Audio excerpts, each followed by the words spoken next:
रवि बेटा, तुम्हारी अब शादी की उम्र होते जा रही है। अब तुम्हारी शादी करवाना ज़रूरी है, क्योंकि मैं भी अब बूढ़ी हो रही हूँ। अरे माँ, चिंता क्यों करते हो जाएगी शादी। इतने में एक पड़ोस की महिला रवि के घर आती है, जिसका नाम गीता था। गीता कुंती से कहती है, अरे ओ कुंती, कहाँ हो? मैं तुम्हारे लाडले बेटे के लिए एक रिश्ता लेकर आई हूँ।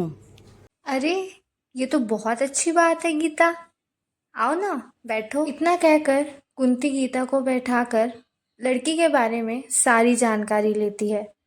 तभी गीता कहती है, अरे दीदी, आपको पता है लड़की वाले बहुत अमीर हैं। अगर आपके लाडले की शादी इससे हो गई तो अच्छा खासा दहेज भी मिलेगा। ये सुनकर कुंती खुश हो जाती है और सोचने लगती है, ये तो बहुत अच्छी बात है। लड़की अमीर है, उससे जो चाहे मांग सकती हूँ। मेरी तो तभी गीता उस लड़की की फोटो भी कुंती को दिखा देती है, जिससे वो और खुश हो जाती है और रवि की शादी उसी लड़की से करने का निर्णय लेती है। जब रवि शाम को घर आता है, तो कुंती रवि से शादी के बारे में बात करती है और कहती है, बेटा रवि, सुनो, आज तुम्हारे लिए एक रिश्ता आया था, जो कि बहुत अच्छा था। मैंने लड़की की फोटो भी देखी है। लड़की बहुत सुंदर है और घर परिवार भी अच्छा है। ठीक है माँ, जैसा आपको ठीक लगे। मैं कल ही लड़की वालों को घर बुलाती हूँ। ठीक है माँ। सुबह होते ही कुंती लड़की वालों को घर बुलाती है। लड़की वालों को भी रवि पसंद आता है और रिश्ता पक्का हो जाता है। रवि की शादी हो जाती है और बहू घर आ जाती है। बहू का नाम प्रीति था। कुंती प्रीति से कहती है, बहू, मायके से क्या क्या मिला है, जरा दिखाना तो। जी सासू माँ, अभी दिखाई। जब कुंती प्रीति का सामान देखती है, तो उसकी आंखें खुली रह जाती है, क्योंकि प्रीति को बहुत सारे गहने जेवर मिले थे। तभी कुंती के मन में लालच आने लगता है।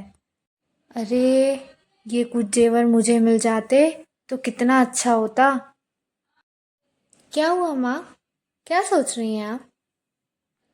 अरे अरे, कुछ नहीं। ठीक है माँ, मैं ये सब सामान अंदर रख देती हूँ। कुछ दिन बीत जाता है और प्रीति अपने मायके जाने की तैयारी करती है। अरे वाह, जब बहू अपने मायके चले जाएगी, तब मैं कुछ गहने उसके रूम से ले लूँगी।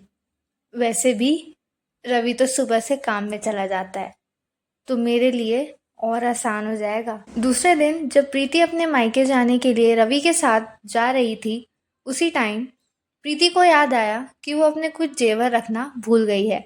तभी रवि को बोलती है, सुनिए, मेरा कुछ सामान रह गया है, मैं अभी लेकर आती हूँ। लगता है बहू और रवि निकल गए हैं। जल्दी से उनके रूम में जाकर गहने निकाल लेती हूँ।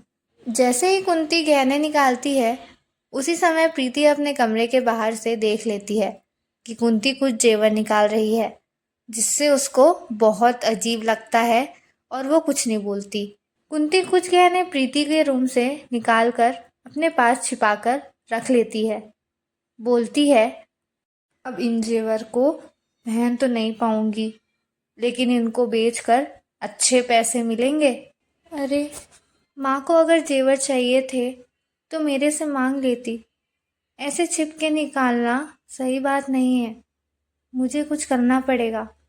अगर ऐसे ही रवि को बोली तो वो गुस्सा करने लगेंगे और मेरी बात भी नहीं मानेंगे। प्रीति जब अपने मायके से वापस आती है, तो ये सब रवि को बताने का सोचती है, लेकिन उसके लिए वो रवि को खुद दिखाना चाहती थी कि माँ सच में ये कर रही हैं।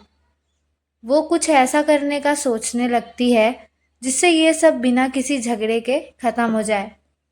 रवि देखिए, मम्मी ने मुझे कुछ साड़ियाँ और जेवर दिए हैं, कैसे लग रहे हैं?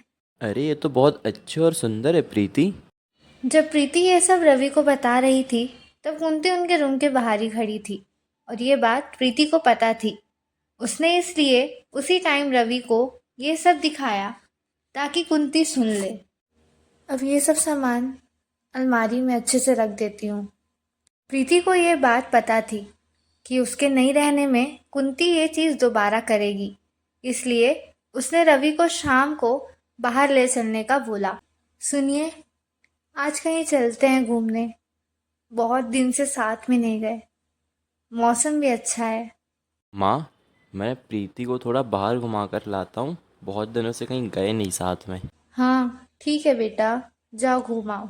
जैसे ही रवि और प्रीति बाहर जाते हैं, कुंती प्रीति के रूम में फिर से कुछ जेवर लेने जाती है।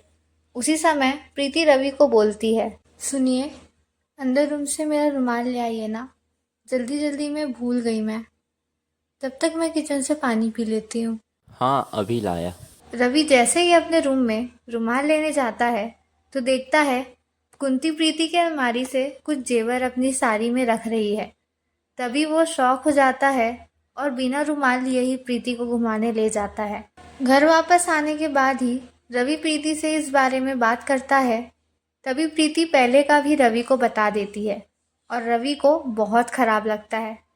सुबह होते ही रवि कुंती से इस बारे में बात करता है। माँ, आपसे कुछ ज़रूरी बात करनी है। हाँ बेटा, बोल।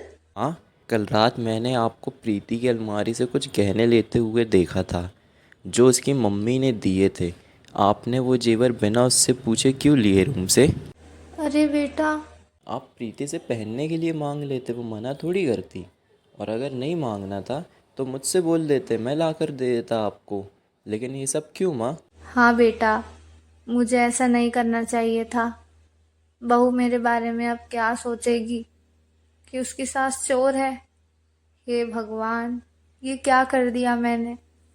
बहू, मुझे माफ़ कर दो, मुझे ऐसा नहीं करना था। नहीं माँ, कोई बात नहीं। अब आपको जो भी जेवर पसंद हो ना, आप मुझसे मांग लीजिएगा, मैं आपको वो दे दूंगी। हाँ बहू, अब से ऐसा ही करूंगी और जितने जेवर मैंने तेरे रूम से लिए थे वो भी दे दूंगी। नहीं माँ, वो सब आप रख लीजिए, मुझे चाहिए होगा पहनने के लिए तो मैं आपसे ही मांग लूंगी। सारी बातचीत होने के बाद और कुंती समझ जाती है कि लालच करना बुरी बला है